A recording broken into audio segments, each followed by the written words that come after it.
자, 여러분들 오늘 하루 어떻게 시작하셨습니까? 아마도 많은 분들이 눈을 뜨자마자 기도로 하루를 시작하지 않았을까라고 추측해 봅니다. 근데 혹시 여러분들은 기도를 보통 어떻게 하십니까? 하나님, 오늘 하루도 지켜 주십시오. 하나님, 오늘 중요한 일이 있습니다. 저에게 지혜를 주십시오. 우리 아이가 아픕니다. 우리 가족 중에 몸이 불편한 사람이 있습니다. 속히 치유되고 회복될 수 있도록 도와주십시오. 하나님, 사업장에 문제가 있습니다. 제가 하고 있는 일 가운데 어려움이 생겼습니다. 순적하게 해결될 수 있도록 도와주십시오. 이런 기도하십니까? 이 모든 기도는 참으로 귀하고 절실한 기도입니다. 하나님께서는 자녀된 우리가 삶의 모든 문제를 가지고 하나님께 나아와 기도하고 간구하기를 원하십니다.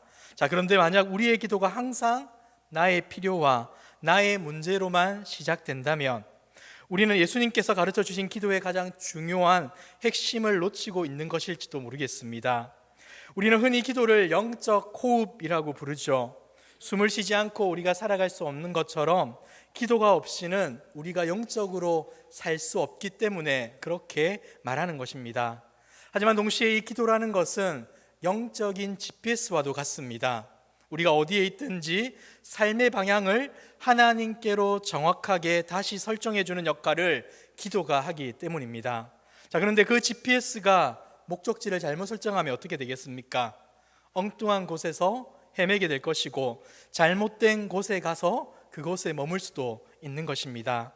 오늘 우리가 함께 나눌 마태복음 6장 9절은 예수님께서 제자들에게 그리고 오늘을 살아가는 우리들에게 가르쳐 주신 기도, 우리가 소위 주기도문이라고 부르는 그 기도의 첫 시작 부분입니다.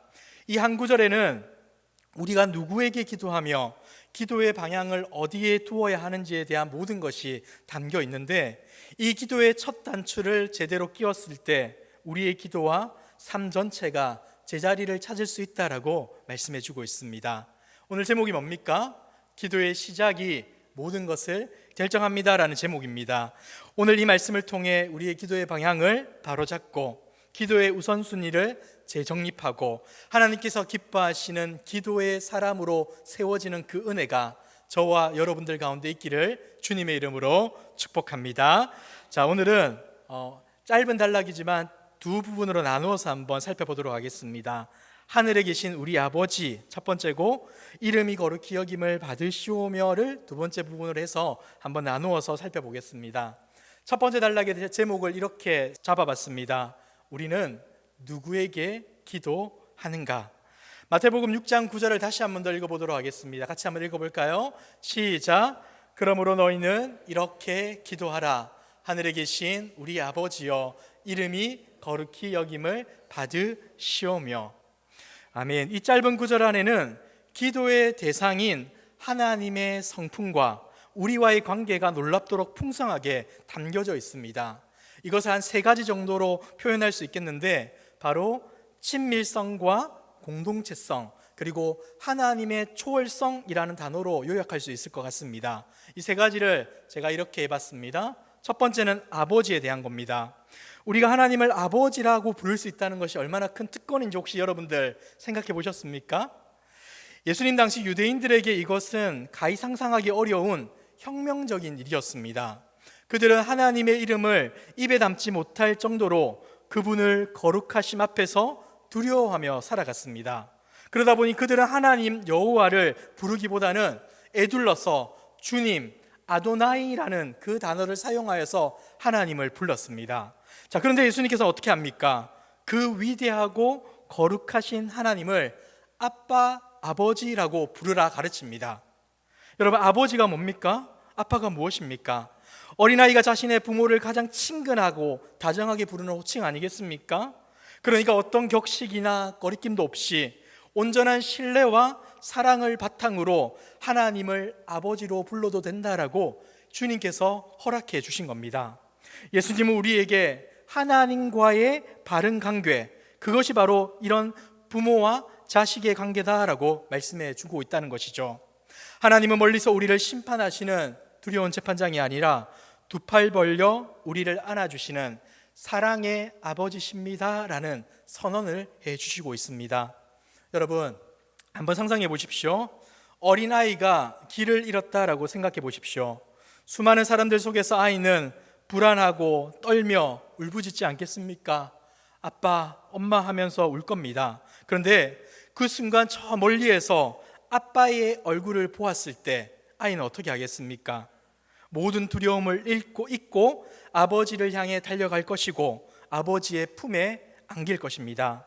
이것이 바로 우리가 기도할 때 누리는 특권이라는 겁니다. 세상 속에서 길을 잃고 상처받고 지쳤을 때 우리는 하나님 아버지를 아빠라 부르며 그분의 품 안에 달려가 기도할 수 있다는 말입니다. 그런데 우리는 감히 어떻게 하나님을 아빠 아버지라 부를 수 있게 되었습니까? 그것은 오직 예수 그리스도의 공로 때문입니다. 본래 하나님을 아버지라 부를 수 있는 유일한 분은 독생자이신 예수님밖에 없습니다. 그러나 예수님께서 십자가에서 우리의 모든 죄를 대신 지시고 우리와 하나님 사이에 있는 막힌 담을 허무셨습니다. 그리고 부활하신 후 막달라 마리아에게 어떻게 말씀하셨습니까? 요한복음 20장 우리 17절 말씀 같이 한번 읽어보겠습니다. 시작. 예수께서 이르시되 나를 붙들지 말라. 내가 아직 아버지께로 올라가지 아니하였노라. 너는 내 형제들에게 가서 이르되 내가 내 아버지 곧 너희 아버지 내 하나님 곧 너희 하나님께로 올라간다 하라 하시니. 아멘. 예수님의 이름으로, 예수님을 믿음으로 우리는 하나님의 양자가 되었고 예수님의 아버지를 우리의 아버지로 부를 수 있는 특권을 얻게 되었다는 겁니다. 그러므로 우리는 기도할 때마다 기억해야 되겠죠. 가장 높으신 분이자 동시에 우리를 사랑하시는 아버지 앞에 나아가고 있구나. 이 친밀함이 저와 여러분의 기도의 자리 가운데 있어야 한다는 것입니다. 이게 첫 번째입니다. 자, 두 번째는 무엇입니까? 우리라는 단어입니다. 예수님은 성부 하나님을 나의 아버지라고 부르지 않고 우리 아버지라고 부르십니다. 여러분, 현대사회의 큰 문제가 무엇입니까? 이기주의와 개인주의 아니겠습니까? 근데 이 이기주의와 개인주의가 우리의 신앙 가운데 들어오는 경우도 있습니다. 나의 구원, 나의 축복, 나의 은혜에만 머무를 때가 참 많지 않습니까? 근데 주님은 지금 어떻게 하고 있습니까? 기도의 첫 순간부터 우리의 시선을 내가 아니라 우리로 확장시키십니다. 우리라는 단어 속에 누가 포함되겠습니까? 지금 이 자리에서 함께 예배하고 있는 좋은 교회 믿음의 식구들 포함됩니다. 뿐만 아니라 우리 옆에 사는 믿음의 형제 자매들도 포함되겠죠. 뿐만 아니라 지구 반대편에서 핍박을 받으며 눈물로 기도하는 이름 모를 모든 성도들 또한 우리라는 공동체에 포함되어 있습니다. 아브라함부터 시작하여서 이 땅을 거쳐간 모든 믿음의 선진들이 우리이고 앞으로 태어날 미래의 성도들까지도 우리에 해당합니다. 우리가 우리 아버지라고 기도할 때 우리는 이 거대한 하나님의 가족, 언약의 공동체의 일원임을 고백하고 있는 것임을 우리는 반드시 기억해야 합니다. 여러분, 나의 기도는 더 이상 나만의 기도가 아니라 우리의 기도이며 우리 교회의 기도이며 하나님 나라의 전체의 기도임을 잊지 마시길 바랍니다. 여러분, 어떤 선교사님은 북한의 지하교회 성도들을 위해 기도할 때마다 이렇게 기도한다고 합니다. 하나님, 저 북녘 땅에 숨죽여 예배하는 형제들이 우리 아버지를 부를 때 제가 이곳에서 부르는 우리 아버지라는 고백과 하나가 되게 하여 주십시오. 비록 몸은 떨어져 있으나 같은 아버지를 부르는 한 가족으로서 영적으로 하나 될 수 있도록 지켜 보호하여 주시옵소서. 여러분이 우리 아버지라고 기도할 때 여러분은 결코 혼자가 아닙니다. 전 세계 형제 자매들과 함께 거대한 합창을 하고 있는 것이며 이 공동체성은 우리들의 이기적인 기도를 깨트리는 역사와 능력을 발휘하게 되는 것입니다. 나만의 문제를 넘어 교회의 아픔을 위해 기도하게 되고 이웃의 고통을 위해, 열방의 구원을 위해 기도하게 된다는 것입니다. 사랑하는 성도 여러분, 오늘부터 저와 여러분들의 기도에 우리를 담아 보았으면 좋겠습니다. 그리하여 우리 기도의 지경이 넓어질 뿐만 아니라 하나님과 더 친밀하게 교제하게 되는 저와 여러분들의 아름다운 모습이 기도의 자리 가운데 있기를 주님의 이름으로 축복합니다. 자, 세 번째는 하늘에 계신입니다. 그 아버지는 그냥 아버지가 아니라 하늘에 계신 아버지입니다. 이 표현은 하나님이 저 멀리 우주 어딘가에 계시다는 뜻이 아니라 하나님의 절대적인 주권과 거룩함, 좀 어렵게 말하자면 하나님의 초월성을 표현하고 있는 단어라는 겁니다. 이사야 55장 9절에 보면 이런 말씀이 있습니다. 같이 한번 읽어볼까요? 시작. 이는 하늘이 땅보다 높음 같이 너희 생각보다 높음이니라. 아멘. 하늘에 계시다는 것은 하나님이 피조물인 우리와는 근본적으로 구별되는 분이시다. 온 우주 만물을 당신의 발판 아래에 두시고 다스리시는 만왕의 왕이십니다 라는 것을 선포하는 표현입니다. 우리는 이 지점에서 놀라운 긴장과 균형을 발견하게 되는데, 하나님은 우리를 품에 안으시는 친밀한 아버지 맞습니다. 맞죠? 하지만 동시에 우리가 감히 그분의 옷자락도 만질 수 없고 거룩하고 존귀하신 하늘의 왕 되심 또한 기억해야 한다는 것입니다. 오늘날 많은 성도들은 이 균형을 잃어버릴 때가 참 많은 것 같습니다. 어떤 이들은 하나님의 초월성만을 강조한 나머지 하나님을 너무 멀고 두려운 분으로 생각합니다. 그래서 감히 기도할 엄두를 내지 못할 경우가 있죠. 마음에 불편함이 있으면, 죄가 발견되면 기도하지 않습니다. 반대로 어떤 이들은 하나님의 친밀성만을 강조한 나머지 하나님을 마치 내 소원이나 들어주는 요술램프의 지니처럼 너무 가볍게 대하는 경향도 있습니다. 여러분, 예수님께서는 하늘에 계신 우리 아버지라는 이 한 문장으로 완벽한 균형을 가르쳐주고 계십니다. 우리는 하나님 아버지의 자녀이기 때문에 담대하게 하나님께 나아갈 수 있습니다. 하지만 동시에 그분은 하늘의 왕이시기에 경외함과 두려움을 가지고 엎드려야 한다는 것이죠. 우리의 기도는 사랑하는 아버지와의 대화인 동시에 만물의 주권자이신 왕에 대한 아련임을 우리는 잊지 말아야 하는 겁니다. 이 균형의 태도를 가질 때 우리의 기도는 더 이상 하나님을 조정하려는 시도가 아니라 하나님의 위대한 뜻에 우리를 굴복시키는 예배의 자리로 바뀌어지게 된다는 겁니다. 아버지, 제 뜻대로 하지 마옵시고 아버지의 뜻대로 하옵소서라는 예수님의 기도가 바로 이 균형의 절정이지 않겠습니까? 사랑하는 성도 여러분, 우리가 기도하는 분이 바로 이런 분이십니다. 우리를 지극히 사랑하시는 친밀한 아버지이시며 우리를 믿음의 공동체로 부르시는 우리의 아버지이십니다. 그리고 온 우주를 다스리시는 위엄과 영광의 하늘에 계신 아버지, 이 고백이 저와 여러분의 기도의 출발점이 되어야 한다는 것입니다. 이것이 바로 첫 번째입니다. 자, 두 번째, 우리는 무엇을 가장 먼저 구해야 하겠습니까? 우리가 드려야 할 첫 번째 간구가 무엇인지에 대해서 한번 살펴보도록 하겠습니다. 우리 9절 말씀 아까 읽었지만 한 번 더 읽어보도록 하겠습니다. 시작. 그러므로 너희는 이렇게 기도하라. 하늘에 계신 우리 아버지여, 이름이 거룩히 여김을 받으시오며. 아멘. 여러분, 이것은 정말 놀라운 가르침입니다. 예수님은 우리에게 일용할 양식을 위해 먼저 기도하라고 하지 않으십니다. 우리의 죄를 사해 달라고 먼저 기도해야 된다라고 가르치지도 않습니다. 가장 먼저, 가장 우선적으로 기도해야 될 그 기도의 제목이 무엇입니까? 바로 아버지의 이름이 거룩히 여김을 받으시는 것, 이것입니다.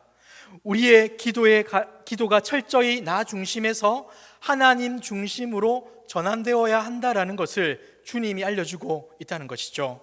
기도의 목적이라는 것은 내 필요를 채우는 것이 아니라 하나님의 영광을 드러내는 것이다 라는 것을 주님은 알려주고 있습니다. 우리가 이것을 살피기 위해 한 세 가지의 영역을 살펴볼 텐데, 첫 번째는 하나님의 이름은 그분의 모든 것을 포함한다는 사실입니다. 성경에서 이름이라는 것은 단순한 호칭 그 이상의 의미를 담고 있습니다. 이름 안에는 그 존재의 인격과 성품과 능력과 영광, 그 모든 것을 담고 있는데, 우리가 누군가의 이름을 부를 때 그 사람에 대한 모든 기억과 감정들이 함께 떠오르는 것과 같은 겁니다. 하나님께서는 성경 전체를 통해서 하나님의 이름으로 자신을 계시해 주셨습니다. 우리가 지금 새벽마다 출애굽기를 보고 있는데 하나님이 모세에게 자신을 어떻게 계시하십니까? 나는 스스로 있는 자다. 자신의 영원하심과 주체되심을 모세 앞에 드러내셨습니다. 아브라함에게는 여호와 이레, 준비하시는 하나님을 드러내주셨고, 기드온에게는 여호와 샬롬, 평강의 하나님에 대해서 자신을 알려주셨습니다. 그리고 시편 기자들은 나의 반석, 나의 요새, 나의 목자 되시는 하나님을 고백하고 그 하나님이 우리 가운데 소개되고 있습니다. 이 모든 이름들이 합쳐져 하나님의 위대하심과 선하심을 우리에게 알려주고 있다는 것이죠. 그리고 이 모든 이름의 계시는 신약에 와서 단 한 사람의 이름으로 귀결됩니다. 누구겠습니까? 참 사람으로 이 땅에 오신 예수의 이름 안에 완성되고 최고조에 이르게 됩니다. 여러분, 예수라는 이름의 뜻이 무엇인지 혹시 아십니까? 자기 백성을 그들의 죄에서 구원할 자입니다. 빌립보서 2장에서 예수님께서는 죽기까지 복종하심으로 아버지 하나님이 그를 지극히 높여 모든 이름 위에 뛰어난 이름을 주셨다라고 선포합니다. 이 말을 종합해 보자면 어떤 겁니까? 아버지의 이름이 거룩히 여김을 받으시오며 라고 기도하는 것은 아버지의 모든 성품과 능력과 영광과 그 아들 예수 그리스도의 이름이 온 세상 가운데 존귀하게 되고 높임받기를 원합니다라는 그 기도와 같은 겁니다. 이것은 우리 자신을 위한 기도가 아니라 오직 하나님 한 분을 위한, 하나님의 영광을 위한 기도가 되어야 한다라는 것을 알려주고 있다는 것입니다. 이게 첫 번째입니다. 자, 두 번째, 거룩히 여김을 받는다는 것은 삶으로 드리는 고백이라는 것입니다. 여러분, 여기서 거룩히 여김을 받으시오며 라는 말을 헬라어 원문으로 볼 때 거룩하게 만들어 주십시오 라는 뜻이 결코 아닙니다. 하나님은 이미 거룩한 분인데 더 거룩해질 필요가 있겠습니까? 이 기도는 하나님의 그 거룩하심이 마땅히 인정되고 드러내고 선포되기를 원합니다라는 갈망의 표현입니다. 여러분, 어떻게 하나님의 이름이 거룩히 여김을 받을 수 있겠습니까? 먼저는 우리의 입술의 찬양을 통하여서 하나님의 거룩한 이름을 드러내고 찬양할 수 있습니다. 시편 113편 1절에서 3절을 같이 한번 읽어볼까요? 시작! 할렐루야, 여호와의 종들아 찬양하라, 여호와의 이름을 찬양하라. 이제부터 영원까지 여호와의 이름을 찬송할지로다. 해 돋는 데에서부터 해 지는 데까지 여호와의 이름이 찬양을 받으시리로다. 아멘. 여호와 이름을 어떻게 하라고 합니까? 찬양하라. 어디에 있든지 언제나 찬양해야 한다. 이것이 하나님이 우리에게 원하시는 삶의 모습이고 하나님의 이름이 높아지고 영광 받으시는 모습이다라는 사실을 알려주고 있는 겁니다. 우리의 예배와 찬양, 감사의 기도를 통해 하나님의 이름은 높임 받으신다는 것이죠. 자, 그런데 더 중요한 것이 있습니다. 그것은 바로 우리의 삶을 통해 하나님의 이름이 거룩히 여김을 받는다는 겁니다. 단순히 교회 안에서만 일어나는 일이 아닙니다.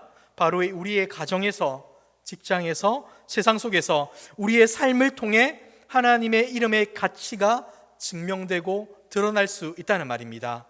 여러분, 잘 생각해 보십시오. 제가 만일 주일에는 거룩하게 찬양하고 기도하고 설교합니다. 그런데 내일부터 세상 사람들과 똑같이 거짓말하고 남을 속이고 음란한 생각하고 탐욕스러운 삶을 살아간다면 어떻게 되겠습니까? 세상 사람들이 저를 보고 어떻게 말하겠습니까? 저 사람 교회 다닌다더니 우리랑 다를 게 하나도 없네. 예수 믿는다는 거 저런 거면 난 안 믿을래 하지 않겠습니까? 그 순간 저의 잘못된 삶을 통해 하나님의 거룩하신 이름이 땅에 떨어지고 모독을 당하게 되는 것입니다. 그래서 바울은 로마서 2장 24절에서 이렇게 말을 합니다. 같이 읽겠습니다. 시작! 기록된 바와 같이 하나님의 이름이 너희 때문에 이방인 중에서 모독을 받는도다. 여러분, 반대로 한번 생각해 봅시다. 우리가 세상의 불의와 타협하지 않고 정직하게 손해를 감수할 때, 모두가 자기 이익을 쫓을 때 기꺼이 희생하고 섬긴다면, 원수까지도 사랑으로 용서할 때 세상은 우리의 삶을 보고 어떻게 하겠습니까? 이렇게 질문하지 않겠습니까? 도대체 저 사람은 무엇 때문에 저렇게 다르게 살아가는가? 이때 우리는 담대하게 대답할 수 있어야 합니다.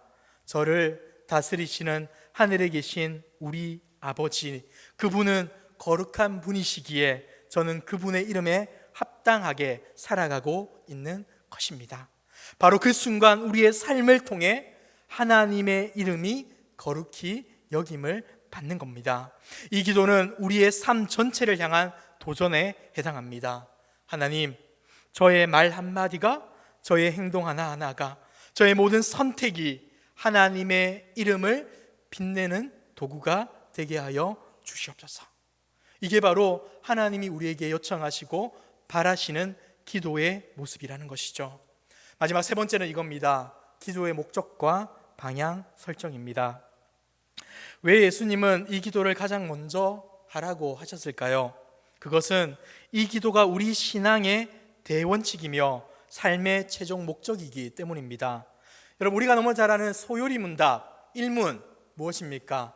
사람의 제일 되는 목적이 무엇입니까? 라는 질문에 대한 답이 뭡니까? 하나님을 영화롭게 하는 것과 영원토록 그를 즐거워하는 것이 바로 우리 인생의 제일 되는 목적입니다. 이것만 가지고 살라는 게 아닙니다. 여러 가지 목적이 있지만 그 중에서 제일 위에 있어야 되는 것이 하나님을 영화롭게 하는 것이 우리의 삶이어야 한다는 것이죠. 우리가 구원받은 목적, 교회가 존재하는 목적, 우리가 이 땅에서 숨쉬며 살아가는 목적이 바로 하나님의 이름을 영화롭게 하는 것입니다. 따라서 이 기도는 단순히 여러 기도 제목 중 첫 번째 항목이 아니라 앞으로 우리가 계속되는 기도의 제목들을 보게 될 텐데 그 모든 기도를 지배하는 대전제에 해당한다는 것을 반드시 기억해야 합니다. 여러분, 예를 들면 이런 겁니다. 우리가 일용할 양식을 달라고 기도할 때 그 목적이 뭡니까? 단순히 배부르기 위해서 아닌 거죠. 하나님, 제게 건강과 양식을 주셔서 그 힘으로 하나님을 더 잘 섬기고 하나님께 영광 올려드리는 삶을 살게 하여 주시옵소서. 이러한 목적이 담겨 있어야 하는 겁니다. 우리가 시험에 들지 않게 해달라고 기도하는 그 이유도 마찬가지입니다. 하나님, 제가 죄의 유혹에 빠져 하나님의 거룩한 이름을 더럽히지 않도록 저를 지켜 보호하여 주시옵소서. 이름이 거룩히 여김을 받으시오며 라는 기도는 우리의 모든 기도를 하나님의 영광이라는 거대한 깔때기 속에 모아주는 겁니다. 내 문제, 내 소원, 내 야망에 흩어져 있던 기도의 초점을 정확하게 하나님께로 맞추어 주는 것, 이것이 바로 오늘 우리가 보았던 기도의 첫 번째 강구라는 것이죠.